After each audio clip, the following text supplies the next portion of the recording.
ABP news में मैं था, मैंने छोड़ दिया। और छोड़ने की वजह क्या थी कि एक दिन मैं एंकरिंग कर रहा था और सुल्तानपुर में एक रेस्टोरेंट मालिक पर गोली मार दी जाती है। 2 दिन पहले प्रधानमंत्री नरेंद्र मोदी लखनऊ में थे और उन्होंने कहा कि आप आइए उत्तर प्रदेश में निवेश कीजिए क्योंकि यहां लॉ एंड ऑर्डर सुधर चुका है। अब मैंने सिर्फ इतना कहा कि प्रधानमंत्री 2 दिन पहले आश्वासन दे रहे थे और आज क्या हो गया, इसके अलावा मैंने कुछ नहीं कहा। उसके चलते मुझे 15 दिन की छुट्टी पर भेज दिया गया। वापस आना मैंने सही नहीं समझा, मैं निकलना भी चाहता था क्योंकि मैं समझ रहा था कि मुख्य धारा की मीडिया अब पत्रकारिता करने के लायक नहीं रही। मगर मैंने छोड़ दिया दोस्तों। और उसके बाद क्या होता है, एक दिन अचानक मेरा ड्राइवर कहता है, सर ये जो पीछे आप गाड़ी देख रहे हैं ना, इससे मैं आज चौथी बार देख रहा हूं अपने पीछे। तो मैंने बोला क्यों? कहता याद है आपको जब आप उस दिन मिली बाबूश के साथ खान मार्केट गए थे? मिली बाबूश मेरे बच्चे हैं, उस दिन भी ये गाड़ी हमारे पीछे थी। तो उसके बाद क्या हुआ, मैं अकेला था और मैंने थोड़ी स्लो की गाड़ी, उस साइड से जाने लगी और फिर मैं आगे निकल गया क्योंकि उसके शीशे काले थे, मैं नहीं जानता था अंदर कौन था क्या था। फिर अगले दिन क्या देखता हूं कि वो मेरे घर के पास खड़ी हुई है। मैं पुलिस के पास गया, मैंने शिकायत की, पता चला कि वो गाड़ी किसी कश्मीरी की थी जो श्रीनगर का रहने वाला था मगर नोएडा में काम कर रहा था। अब मुझे लगा अगर 1 in a blue chance कि वाकई ये वो है, कोई कश्मीरी मुस्लिम है जो यहां काम कर रहा है दिल्ली में, और अगर मैंने शिकायत को आगे लेकर गया तो वैसे ही तो आपको जानते हैं कश्मीरी और मुस्लिम तो बहुत ही जबरदस्त कॉम्बिनेशन है पुलिस को ठोकने के लिए। तो मैंने शिकायत वापस ले ली, मगर मैं समझ गया था कि इसकी गाड़ी का इस्तेमाल किया जा रहा था मुझे टेल करने के लिए। जिस चीज का जिक्र पन्नू जी ने कहा, the process is the punishment.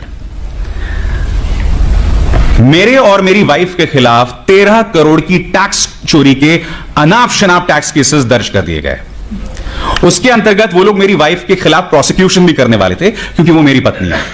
करीब 8 या 9 महीने तक उनके प्रमोशन को रोक के रखा गया और उनके साथ बैच था 8 और लोगों का, सिर्फ इसलिए क्योंकि उस बैच का हिस्सा मेरी वाइफ भी थी। और मुझे याद है जब ये तमाम चीजें होती थी तो आपके अपने ही जो कुछ और पत्रकार मित्र होते थे वो उसको लेके मजे लिया करते थे और कुछ लोग कहते थे अरे कोई बात नहीं यार, अगर तुम सच्चे हो तो डरने की क्या बात है। मैंने बोला डरने की तो कोई बात ही नहीं है भाई, जैसे कहा ना कि जो प्रक्रिया है वही सजा है। The process this is the punishment. 2002 से लेकर 2017 तक जिस नर्क से प्रजापति परिवार गुजरा है वो प्रक्रिया ही पनिशमेंट है, वही प्रक्रिया सजा है।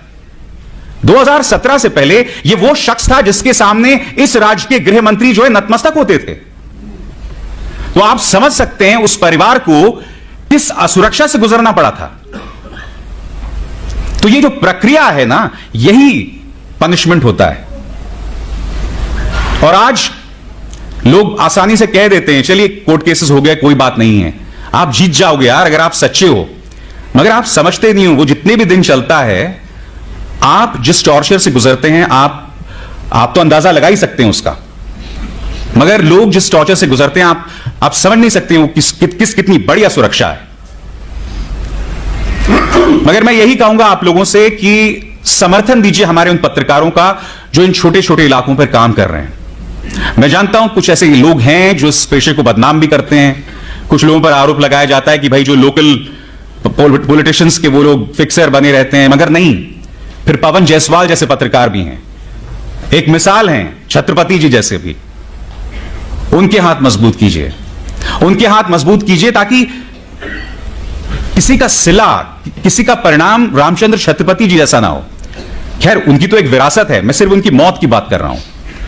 वो आज जिंदा होते तो मैं नहीं जानता उनके जरिए और वो क्या क्या कर सकते थे। मगर हां, उनकी शहादत ने हम सबको एक मिसाल दी है।